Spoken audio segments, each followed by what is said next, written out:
Hi, kindergarten through second grade leaders. We are preparing for March 7th in our series called Because He Lives. And in this lesson today, we're going to be taking a look at Jesus' teaching when the religious leaders were trying to trick Jesus. Now, first, one of the things we need to realize is, would it be possible to trick the person that you think has the most knowledge? Well, I would expect that Jesus has the most knowledge of anyone ever. And so how could someone possibly trick him, especially knowing that Jesus is God? How could anybody trick him because he could see through people's motives and understanding of what they are trying to do? And so something to point out maybe as you're going through this with kids. But before you get to there, I want to show you some of the things that you're going to have during your small group time. You have everything you need on your Roku channel, so feel free to use some of the worship songs. Your large group teaching is there. There's some extra Easter games that you can play to fill time. I encourage you really to use those games for in between the two services. That's a great time to use that game. And then what's the other social games that you have? You have two options. You have an egg filled with some prizes and a script right here for you to read that is the Easter story from start to finish. Talking about the All of Holy Week. And when you say the word right, they're supposed to pass the egg to the right. When you say the word left, they pass the egg to the left. And you can decide before the game starts if once you get to the end, if the person who is holding the egg gets all of the prize, or if they want to, or if you want for them to share it with the whole group. There's plenty in there, enough for every person to have one item. And then your other social game, if you choose to play this one, you have some feet to mark the spot on the floor where kids will stand as they do a ring toss with bunny ears.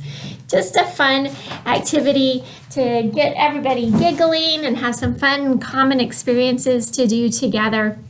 These games, although your Easter right-left game will have more of a Bible bent to it, more than anything, these games are built for you to begin to build common experiences with kids that everybody doesn't know each other. They don't go to school together likely. They don't know each other in sports. And so when we have common experiences, then we have common things to talk about.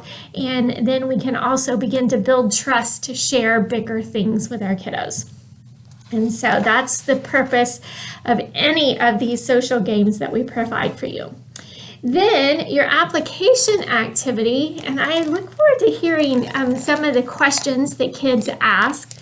You have some index cards, and you can give each kid an index card and encourage them to write a question they have about God or Jesus or the Bible or why we talk about any of this or anything that they feel like they would really love to have Pastor Mike or one of our other staff members help answer those questions. We want to help answer. If there's any of those questions as you look through them that you feel like you could answer with authority, please feel free to answer those. Everything else, if you'll leave the cards after the kids wrote them in your box, we will take them out this week and write the answer to the kids and mail it back to them. So encourage the kids to put their first and their last name on their card, and we will collect those and try to get them back to kids to help them answer those questions. And we're doing that because we don't want you to feel like you're put on the spot to be able to answer a bunch of big questions. So we will help you fill in the gap with those answers by helping mail those answers to the kiddos. As you're doing this, the reason we're doing this activity is we want kids to kind of hone in on what are tricky questions. And some questions are tricky and some questions are not so tricky. And so talk about with them some of your experience. Like there has likely been things in your life that you have questioned. I know for a long time when I was probably junior high age, because this is a time that I remember, I kind of questioned, I never questioned whether Jesus was God, but at the same time, I didn't understand some of all the goodness of God when I saw so many negative things happening around me. And so that was a big question I know I had at that time. And I can tell you a story about a time through high school where I felt like God completely answered some of those questions for me. And then when he didn't answer some of the questions I had on that, his answer to me was, I just need you to trust me. And as I have trusted him over the years, I have seen the answer to that question. In other words, it was kind of like a be still, wait on that. One day you'll get this, but right now you don't have to get this. And so that would be one way that I could share a story, but I'm sure you have something similar that you can share from your life. And I encourage you to do that. These stories help the kids connect to us in a different way. They help the kids understand that we don't have all of the answers, and that's okay. So feel free to share some of that, and then also share with them how you found that answer. I found it by being really involved in a church group, and through being involved in a church group that wasn't my church group.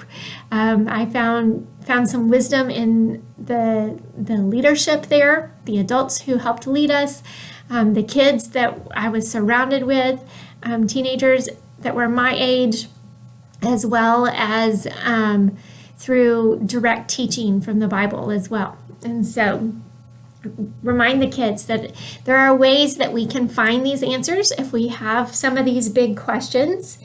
And then in your leader guide, you will notice there are some quick reference guide for some things that you can point kids to in the Bible. Like if I picked some of the big topics that I expect kids will probably have some questions about. And so what you can do is direct them to the Bible and show them how the Bible answers some of that question through those Bible verses. Now that's not exhaustive, and so there are many other ways that we can do that. So if you have another Bible verse that you feel like answers some of their question, feel free to share that. But this is just kind of a quick reference guide to help you know how to answer some of those questions.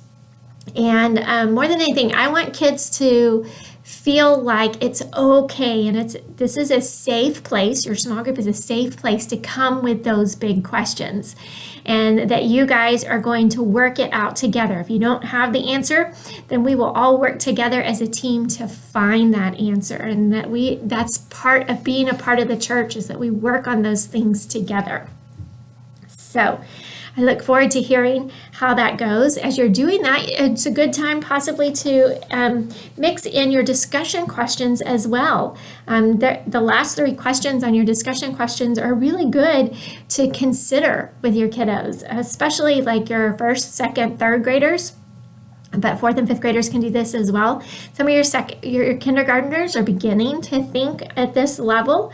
And so you could at least help them define what some of these words mean as you talk about this with your kids.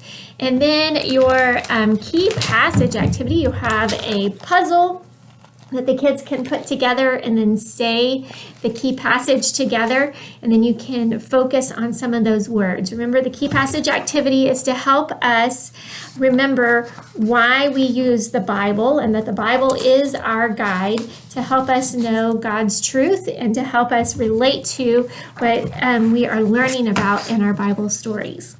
Thank you so much for leading. I love you guys, and I can't wait to celebrate Easter with you soon. I'll talk to you soon.